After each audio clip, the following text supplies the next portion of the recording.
కులాల మధ్యన ఎవరు జనసేన అధిపతి కొణిదెల పవన్ కళ్యాణ్ గారు వైఎస్ఆర్ కాంగ్రెస్ పార్టీ కులాల మధ్యన వైషమ్యాలు రెచ్చగొట్టడానికి సిద్ధంగా ఉంది, ప్రజలు గమనించాలి, అప్రమత్తంగా ఉండి. ఎవరు పెడుతున్నారు నాకు అర్థం కాల. కులాలకి మధ్యన చిచ్చు పెట్టేదేమని ఉంటే మీరు పెట్టాలా, చంద్రబాబు నాయుడు గారు పెట్టాలా, లేకపోతే పవన్ కళ్యాణ్ గారు పెట్టాలా? మీరే కదా. కాపులు, తెలగలు, బలిజలు, ఒంటరులు పెద్దన్న పాత్ర పోషించాలన్నారు. ఏంటి పెద్దన్న పాత్ర అంటే నాకు అర్థం కాల. మహమ్మద్ రమ్మనేగా.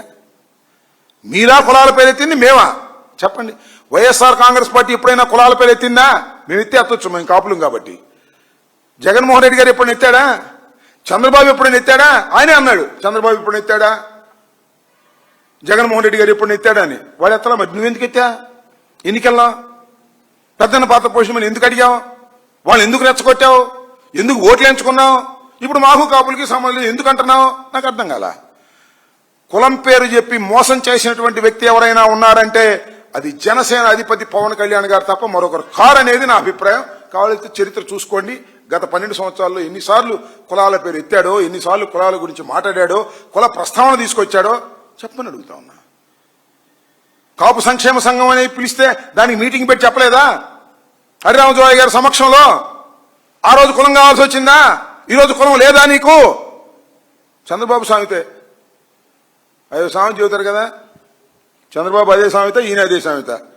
అక్కడ తీరిన తర్వాత అల్లుడు సామెతగా. పూర్వం మీకు గుర్తుందో లేదో, ఇప్పుడు కట్నాలు లేవు కానీ పూర్వం కట్నాలు ఉండేవి. పెళ్లికి ముందని చెప్పేవాళ్ళు ఉంగరం పెడతాం, గొలుసు పెడతాం, 2 ఎకరాలు ఇస్తాం అని చెప్పేవాళ్ళు.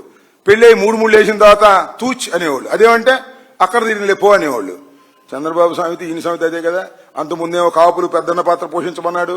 చంద్రబాబు నాయుడు కేవలం సూపర్ 6 అన్నాడు. అధికారంలోకి వచ్చింది, 3 వేశారు. బాబు కొడుకులు పోట్ల మీద కూర్చున్నారు. ఇక అక్కడ తీరింది సో అన్నారు. ఇది 420 కూటమిది. అందరినీ మోసం చేసే కూటమిది, మోసపూరితమైన కూటమిది. అదే మా అభిప్రాయం. ప్రజల్లో కూడా అదే మెండుగా జరుగుతూ ఉంది. ప్రజలు కూడా అర్థం చేసుకుంటున్నారు. ఇచ్చినటువంటి వాగ్దానాలు నెరవేర్చుకోకుండా అన్నీ అయిపోయాయి, ఇంకా అవలేదంటే వాడి నాలిక మందం అంటున్నాడు. ఎవరి నాలిక మందం? నీ నాలిక అత్యంత పలచన. చంద్రబాబు నాయుడు గారి నాలిక అత్యంత పలచన, కమలపాకులాగా ఉంటుంది అబద్దాలు ఆడటానికి. టగడగాలేస్తాడు అబద్దాలు. ఓసారి వెనక చదువుకో తెలిసింది. చంద్రబాబు నాయుడు గారు వెనక మీరు ఇచ్చినటువంటి వాగ్దానాలు ఏంటో తెలుసుకోండి. మీ అబ్బాయి మీరు ఇచ్చిన వాగ్దానాలు. అందుకనే కదా పాపం బీజేపీ వాళ్ళు పట్టుకొని కూడా పట్టుకున్నారు. పట్టుకోండి, పట్టుకో ఇది అయ్యేది కదా చచ్చేది కదా అన్నారు. అయిపోద్ది అన్నాడు ఈయన. గాండ్రించాడు, ఓట్లు గుద్దుకున్నాడు, అధికారంలోకి వచ్చాడు, అన్నీ అయిపోయింది పొమ్మన్నాడు. ఇంకా పోయినా కూడా మీకు గుర్తుందా? నవ్వుతారా ఎవరన్నా?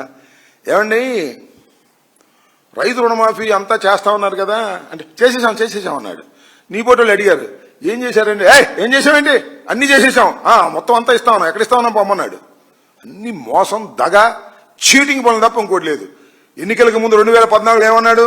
రైతు రుణమాఫీ ప్రతి పైసాతోనూ తీరుస్తా అన్నాడు. ఎన్నికలు అయిపోయిన తర్వాత నేను ఎక్కడన్నా పొమ్మన్నాడు. ఇవాళ అంతే. మోసం, దగ ఏదైనా ఉన్నాడంటే ఈ భారతదేశంలో చంద్రబాబు నాయుడు గారిని మించిన మోసం, దగ చేసేవాడు ఎవరు లేరు. దానికి తోడు పవన్ కళ్యాణ్ గారు తయారయ్యాడు. కులాల మధ్యన మాకేం చిచ్చు పెట్టాల్సిన అవసరం మాకేముంది? నువ్వే పెట్టావు చిచ్చు, మళ్ళీ నువ్వే కాదంటున్నావు, నీ అవసరానికి వాడుకుని వదిలేస్తున్నావు. కులాన్ని నీ అవసరాల కోసం వాడుకున్నావు, ఇవాళ కులాన్ని వదిలేసుకునేటటువంటి పరిస్థితికి వచ్చావు. కులానికి ఏం చెప్పే పరిస్థితులు లేవు, ఏం చేసే పరిస్థితులు లేదు.